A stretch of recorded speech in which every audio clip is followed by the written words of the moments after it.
জয় যিশু বন্ধুরা। তো আমরা তো দুপুরে একদম ভর পেট খেয়ে আর জার্নিতে অনেক থকেছিলাম। সেই আগের রাত মানে বিকাল থেকে জার্নি শুরু হয়েছে, থকেছিলাম অনেক। এসে তো একটা ছোট্ট ঘুম দিয়ে নিয়েছি। তারপরে বিকেলে রুমে চাই সব সরঞ্জাম ছিল, হাজব্যান্ড ওতেই টি বানিয়েছিল, আমি আর হাজব্যান্ড খেয়েছি। খেয়ে তারপরে আমরা সন্ধেবেলায় বেরিয়ে পড়েছি একটু মাল রোডের উদ্দেশ্যে। ম্যালে যাব, দার্জিলিং ম্যাল। তো সত্যি এই রোডটা একটা আলাদাই মজা।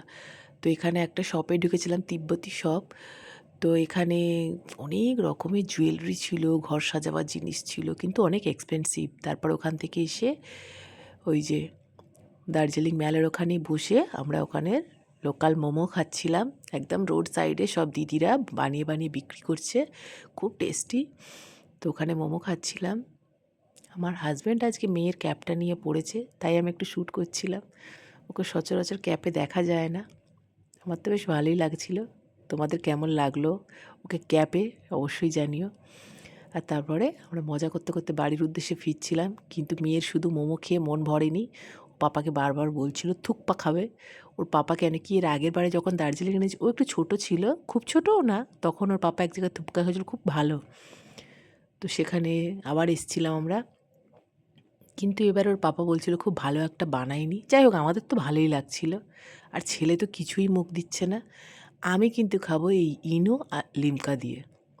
সারা রাস্তায় এটা ওটা খেতে খেতে এসে আমার পেটের অবস্থা খারাপ। লিমকা দিয়ে ইমো খাবো। তো তার আগে আমিও ভাবলাম 2 চামচ ইনো যেকালে খাবোই, একটু থুকপা টেস্ট করে নিই।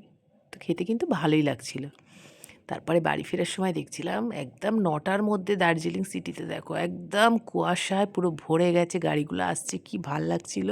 ওই দেখতে দেখতেই আমরা 9:30টার মধ্যে হোটেল রুমে ফিরে এলাম।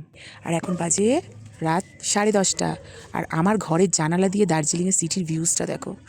উফ, পাহাড়ের মধ্যে যেন সব তারা নেমে এসছে। কি ভালো যে লাগছে, জানালা খুললেই একদম এই আমাদের ঘর থেকে ভিউ। ওইটা রাস্তা দেখা যাচ্ছে, আর এই যে পাহাড়ের ভিউজ, এটা এত সুন্দর লাগছে। কিছুক্ষণ আগে পুরো ফগে ঢেকেছিল, একটা তারা দেখা যাচ্ছিল না। এখন আবার একটু ফগটা কেটেছে, কি ভালো লাগছে দেখো।